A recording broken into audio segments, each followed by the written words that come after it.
ಅಹಮೇವ ಸ್ವಯಮಿದಂ ವಾದಾಮಿ ಜುಷ್ಟಂ ದೇವೇಭಿರುತಮಾನುಷೇಭಿಃ M ಕಾಮಯೇತಂತ ಮುಗ್ರಂ ಕೃಣೋಮಿ ತಂ ಬ್ರಹ್ಮಾಣಂ ತಂ ಋಷಿಂ ತಂ ಸುಮೇಧಾಂ.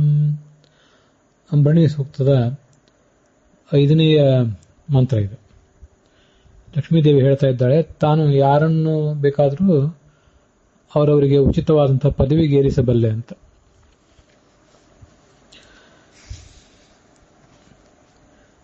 ಅದರ ಅನ್ವಯಾರ್ಥ ಹೀಗಾಗ್ತದೆ: ದೇವೇವಿಹಿ ದೇವತೆಗಳಿಂದ, ಉತ ಮತ್ತು ಮಾನುಷೇವಿಹಿ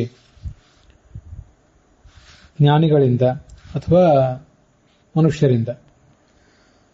ಜ್ಞಾನಿಗಳಾದವರು ಬೇರೆ, ಮನುಷ್ಯರಾದವರು ಬೇರೆ, ಹೀಗಂತನೂ ಅರ್ಥ ಮಾಡಬಹುದು. ಅಥವಾ ಜ್ಞಾನಿಗಳಾದ ಮನುಷ್ಯರು ಅಂತನೂ ಅರ್ಥ ಮಾಡಬಹುದು. ಮಾನುಷ ಅನ್ನೋ ಶಬ್ದಕ್ಕೇನೆ ಮನು ಅನ್ನೋ ಜ್ಞಾನದ ಧಾತುವಿನಿಂದ ತಿಳಿದುಕೊಳ್ಳುವವರು ಅನ್ನುವಂಥ ಅರ್ಥ ಬರ್ತದೆ. ಅವರಿಂದ, ಈಗ ದೇವತೆಗಳಿಂದ, ಜ್ಞಾನಿಗಳಾದ ಮನುಷ್ಯರಿಂದ ಅಥವಾ ಜ್ಞಾನಿಗಳಿಂದ, ಅದಕ್ಕೆ ಅರ್ಥ ಹೀಗೆ ಮಾಡಬಹುದು: ದೇವೇಭಿಹಿ ಅಂದರೆ ದೇವತೆಗಳಿಂದ, ಮಾನುಷೇಭಿಹಿ ಅಂದರೆ ಯೋಗಿಗಳಿಂದ, ದೇವತೆಗಳ ನಂತರ ಬರುವಂಥವರು ಋಷಿ ಮುನಿಗಳು ಮೊದಲಾದವರು. ಮತ್ತು ಮುಂದೆ ಮಾನುಷ ಅನ್ನೋ ಶಬ್ದವನ್ನು ಮತ್ತೊಂದು ಬಾರಿ ಆವೃತ್ತ ಮಾಡಿಕೊಂಡು ಅದಕ್ಕೆ ಮಾನವರು ಅಂತ ಅರ್ಥ ಮಾಡಬೇಕು. ಹೀಗೆ 3 ವರ್ಗದವರು, ದೇವತೆಗಳು, ಯೋಗಿಗಳು ಮತ್ತು ಮನುಷ್ಯರಿಂದ ಜುಷ್ಟಂ ಅಂಗೀಕರಿಸಲ್ಪಟ್ಟಂತಹ ಒಂದು ಮಾತನ್ನ, ಈ ಮಾತನ್ನ ಅಹಂ ಏವ ಸ್ವಯಂ, ಅಹಮೇವ ನಾನೇ, ಸ್ವಯಂ ತಾನಾಗಿಯೇ, ಏವ ಸ್ವಯಂ ಅಂತ ಎರಡೆರಡು ಇರುವುದು ಆ ಲಕ್ಷ್ಮೀದೇವಿ ಆ ಮಾತಿಗೆ ಕೊಡುವಂತಹ ಒತ್ತನ್ನು ತೋರಿಸ್ತದೆ. ವದಾಮಿ ಹೇಳ್ತೇನೆ, ಏನದು? ಎಂ ಕಾಮಯೇ,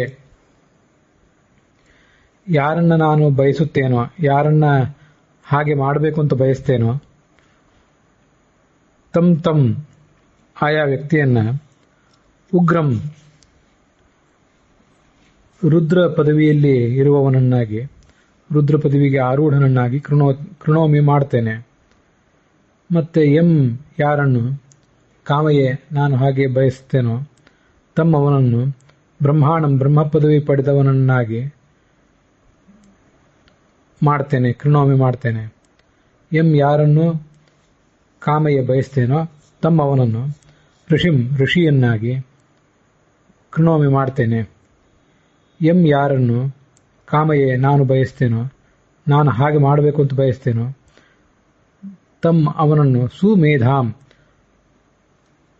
ತುಂಬ ಮೇಧಾಶಕ್ತಿ ಉಳ್ಳವನನ್ನಾಗಿ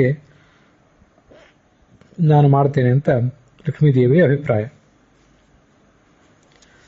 ಯಾರನ್ನು ಬೇಕಾದರೂ ರುದ್ರ ಪದವಿಗೇರಿಸಬಲ್ಲೆ, ಯಾರನ್ನು ಬೇಕಾದರೂ ಬ್ರಹ್ಮ ಪದವಿಗೇರಿಸಬಲ್ಲೆ ಅಂತ ಅದ್ಭುತವಾದ ಶಕ್ತಿ ನನ್ನದು ಅಂತ ಲಕ್ಷ್ಮೀದೇವಿ ಹೇಳಿದಂತೆ ಕಾಣಿಸ್ತದೆ. ಹಾಗಲ್ಲ, ರುದ್ರ ಪದವಿಗೆ ಯಾರು ಯೋಗ್ಯರೋ ಅವರನ್ನು ನಾನು ಬಯಸಿದರೆ ರುದ್ರ ಪದವಿಗೆ ಏರಿಸ್ತೇನೆ, ನಾನು ಬಯಸಿದಾಗ ಅಂತ ಅರ್ಥ. ನಾನು ಬಯಸಿದರೆ ಅಂದರೆ ರುದ್ರ ಪದವಿಗೆ ಏರುವ ಯೋಗ್ಯತೆ ಆತನಿಗಿದೆ, ನಾನು ಅವಾಗ ಬಯಸಿದ್ರೆ ಬಯಸಿದೆ, ಇಲ್ಲದೇ ಇದ್ರೆ ಇಲ್ಲ ಅಂತ ಹೀಗೆ ಅರ್ಥ ಅಲ್ಲ. ಯಾರು ರುದ್ರ ಪದವಿಗೆ ಯೋಗ್ಯನಾಗಿದ್ದಾನೋ ಅವನನ್ನು ಅವಳು ರುದ್ರ ಪದವಿಗೆ ಏರಿಸಲಿಕ್ಕೆ ಬಯಸ್ತಾಳೆ. ಮತ್ತೆ ಹಾಗೆ ಯಾರು ಬ್ರಹ್ಮ ಪದವಿಗೆ ಯೋಗ್ಯನೋ ಅವನು ಕೂಡ ಬ್ರಹ್ಮ ಪದವಿಯನ್ನು ಏರುವುದು ಇವಳ ಅಭಿಪ್ರಾಯ, ಇವಳ ಇಚ್ಛೆಗನುಸಾರವಾಗಿಯೇ, ಲಕ್ಷ್ಮೀದೇವಿಯ ಇಚ್ಛೆಗನುಸಾರವಾಗಿಯೇ ಅಂತಲೇ ಅರ್ಥ.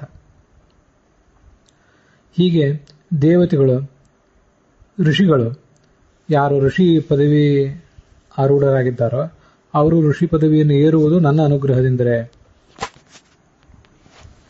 ಅದರ ಮುಂದೆ ಬರುವಂಥವರು ಪಿತೃಗಳು, ದೇವ ಋಷಿ ಪಿತೃಗಳು ಕೂಡ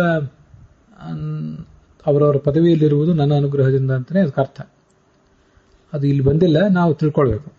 ದೇವ ಋಷಿ ಪಿತೃ ಪಾಹ ಚಕ್ರವರ್ತಿಗಳು ಇವರೆಲ್ಲರೂ ಆಯಾ ಪದವಿಯಲ್ಲಿರೋದು ನನ್ನ ಅನುಗ್ರಹದಿಂದ ಅಂತಲೇ ಅದಕ್ಕೆ ಅರ್ಥ.